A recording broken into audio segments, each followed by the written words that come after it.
여러분 안녕하십니까? 오승종 변호사입니다. 오늘은 우리가 유튜브 영상이나 1인 미디어 사업을 할 때 이 저작권만큼이나 또 주의를 기울여야 될 퍼블리시티권에 대해서 말씀을 드리도록 하겠습니다. 퍼블리시티권에 대해서는 지난 영상에서 초상권과 비교해서 한번 말씀을 드렸던 적이 있고요. 또 좀 오래된 영상이지만 깡 패러디 사건에서도 한번 말씀을 드린 적이 있습니다. 워낙 중요한 권리이기 때문에 오늘은 그 퍼블리시티권에 대한 어떤 그 이론적인 내용보다는 실제 사건에서 이것이 어떻게 침해되고 있는지 하는 부분을 좀 실제 사례를 통해서 말씀을 드리도록 하겠습니다. 이 퍼블리시티권 침해냐 아니냐를 판단할 때는 이 두 가지만 여러분들이 기억을 해두시면 됩니다. 하나는 아이덴티티, 또 하나는 아이덴티파이. 다시 말씀드리면 아이덴티티와 아이덴티파이, 이 두 가지를 기억을 해 두시면 됩니다. 무슨 말이냐 하면은, 아이덴티티란 건 뭔가요? 어떤 사람을 구성하는 정체성, 누군가의 정체성을 구성하는 모든 어떤 요소들, 그러니까 그 사람의 이름이라든가 용모라든가 또 얼굴 모습이라든가 목소리라든가 성격, 또는 그 사람이 맡았던 어떤 특별한 역할, 이런 것들이 전부 그 사람을 구성하는 아이덴티티가 되겠죠. 그런 어떤 사람을 이루는 총체적인 그런 구성 요소들, 이것이 총합적으로 합쳐져서 누군가를 나타내는 그런 요소들, 이런 것을 아이덴티티라고 하고, 아이덴티파이라는 것은 이제 그런 아이덴티티를 통해서 누군가를 지칭하는 것을 말합니다. 그래서 어떤 특정인을 식별하게 해주고 구별하게 해주고 그 사람을 가르친다는 의미죠. 그래서 이 퍼블리시티권 침해가 되기 위해서는 누군가의 아이덴티티를 사용을 해서 그 누군가를 지칭해야 됩니다. 그러니까 누군가의 아이덴티티를 사용해서 그 누군가를 아이덴티파이 하는 거죠. 그래서 이 두 가지가 다 동시에 충족이 되어야 비로소 퍼블리시티권 침해가 있다, 이렇게 말씀을 드릴 수가 있겠습니다. 예를 들어서 박찬호라는 야구 선수가 있죠. 이 박찬호라는 야구 선수가 있는데 이 그 야구 선수의 이름을 본딴 얼음 과자, 찬호박이라는 얼음 과자가 있었어요. 일종의 빙과죠, 빙과. 근데 그 빙과의 이름을 찬호박이라고 붙인 겁니다. 그런데 이 빙과가 실제로 그 호박 맛이 나는 그런 빙과였다고 해요. 그래서 이 찬호박, 그러니까 차가운 호박이란 뜻이겠죠. 이제 그런 식으로 이름을 붙였다고 합니다. 그런데 이 찬호박은 이제 박찬호 선수가 미국에서 활동할 때, 미국에서는 이름을 성보다 앞에 부르지 않습니까? 그러니까 찬호박, 이렇게 불렸던 거죠. 그래서 이 빙과류에다가 이렇게 찬호박이라는 이름을 붙인 것. 이것은 박찬호 선수의 아이덴티티가 사용이 됐습니다. 찬호는 이제 박찬호 선수의 이름이고 박은 성이죠. 그래서 박찬호 선수를 지칭하는 아이덴티티가 사용이 되었습니다. 그런데 이것을 찬호박이라고 어떤 빙과류에 붙였을 때 바로 그것이 박찬호 선수를 지칭하느냐 하는 것이 이 사건의 쟁점입니다. 그러니까 이 빙과류의 회사에서는 그것은 박찬호 선수를 지칭하는 것이 아니라 차가운 호박 맛이 나는 빙과류를 지칭하는 것이다, 이렇게 이제 변명을 하는 거죠. 그런데 이 찬호박이라는 것이 과연 그러면 빙과류를 지칭하는 것이냐, 차가운 호박 맛이 나는 빙과류를 지칭하는 것이냐, 아니면은 그 메이저리그에서 활동했던 박찬호 선수를 지칭하는 것이냐 하는 이제 이런 것이 이 사건의 쟁점이 될 수가 있습니다. 여러분들 어떻게 생각하시나요? 네. 이런 것은 이제 여기서 찬호박은 두 가지 의미를 가지고 있겠죠. 물론 그 호박 맛이 나는 차가운 빙과류라는 것을 지칭할 수도 있겠지만, 많은 사람들, 이 광고를 보는 많은 소비자들에게는 이것이 박찬호 선수를 지칭하는 것으로 이렇게 이해될 수가 있는 것이죠. 자, 이런 경우에는 아이덴티티가 사용이 되고 아이덴티파이가 있기 때문에 이것은 박찬호 선수의 퍼블리시티권을 침해한 것이라고 볼 수가 있습니다. 자, 이렇게 누군가의 그 퍼블리시티권을 침해하고자 하는 경우에는 그것을 아이덴티티를 그대로 이용하지 않고 이것을 조금 변형해서 이용하는 경우가 상당히 많이 있습니다. 그렇게 해서 그 퍼블리시티권 침해로부터 이제 벗어나려고 하는 것이죠. 그래서 아이덴티티를 조금 비틀어서 그러면서도 약간의 아이덴티파이를 할 수 있도록 이제 하는 그런 경우를 볼 수가 있습니다. 미국에서 있었던 실제 사례를 보면요, 미국의 유명한 그 코미디언인데요, 자니 카슨이라는 사람이 있습니다. 이분 이제 돌아가셨는데 이분이 그 어떤 그 MBC라는 그 방송사에서 수십 년 동안 이제 그 토크쇼 프로그램을 진행을 했습니다. 아주 유명한 그 이제 이 코미디언이기도 하고요. 근데 이분의 그 본명은 이제 존 W. 칼슨이거든요. 그런데 실제 그 방송이나 이런 이제 그 사회생활에서는 존이라는 그 애칭으로 더욱더 많이 불리워졌습니다.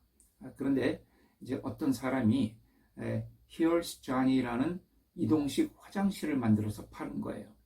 허락 없이, 자니 칼슨의 허락 없이 Here's Johnny라는 그 이동식 화장실, 뭐 어떻게 생겼는지 모르겠습니다만은 그 화장실 이제 이동할 수 있는 그런 화장실인데 그 제품명이 Here's Johnny라는 거 돼 있었던 거죠.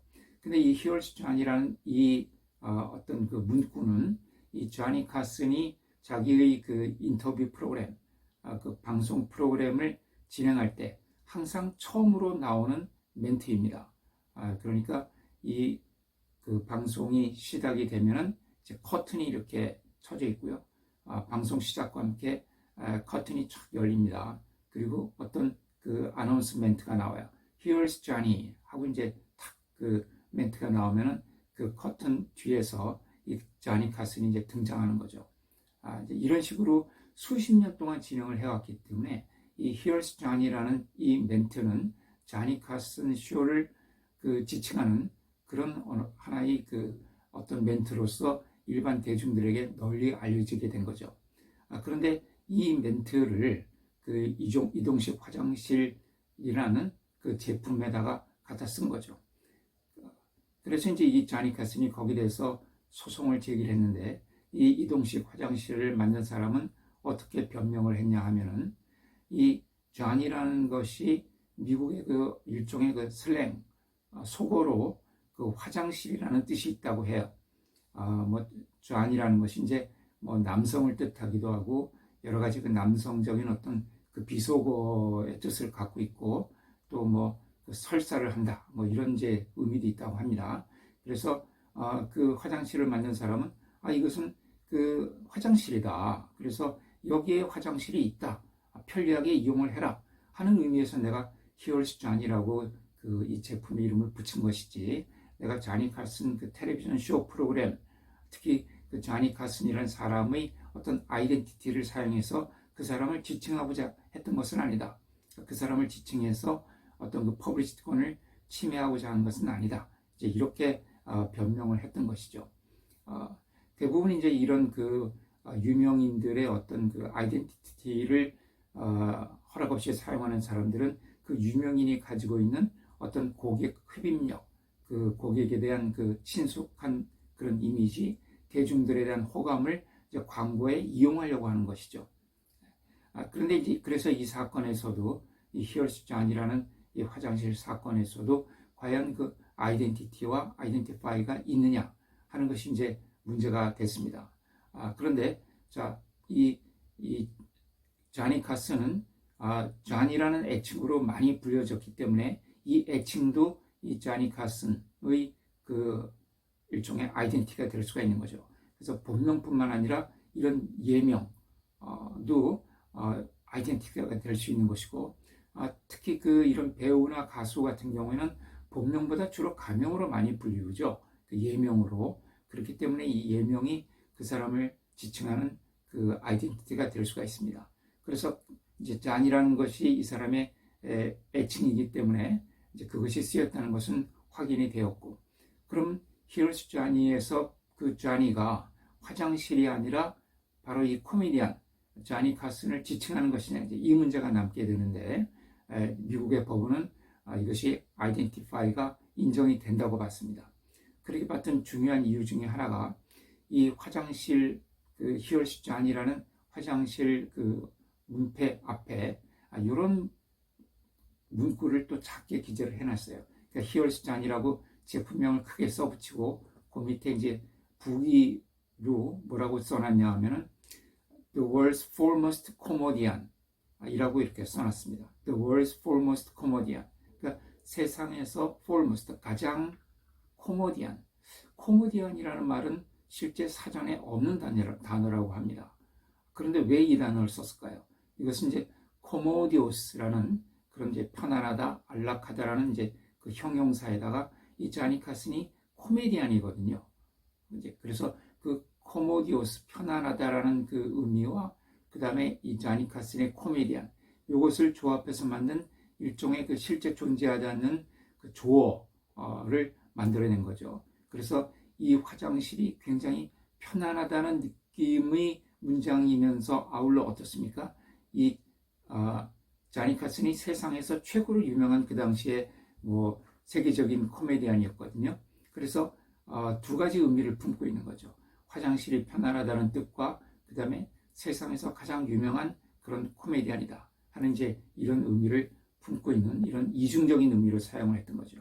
그래서 이런 문구를 봤을 때 이것은 그 직접적으로는 화장실을 지칭하는 것일지는 몰라도 이런 쟈니 카슨의 아이덴티티를 사용해서 그 쟈니 카슨이라는 코미디언을 지칭하고 있다. 그 부분이 분명히 있다라고 이렇게 이제 법원이 판단을 했습니다. 이렇게 이제 성명이 사용되는 경우들이 있고요. 퍼블리시드권에서 또 그 용모를 사용하는 경우도 있습니다. 얼굴 모습이 닮은 사람을 출연시켜서 이제 광고를 한다는 거죠. 그래서 미국에서는 그 우디 앨런 사건이 있습니다. 우디 앨런이라는 그 유명한 미국의 배우이면서 또 연출가이면서 또 극작가이기도 하죠.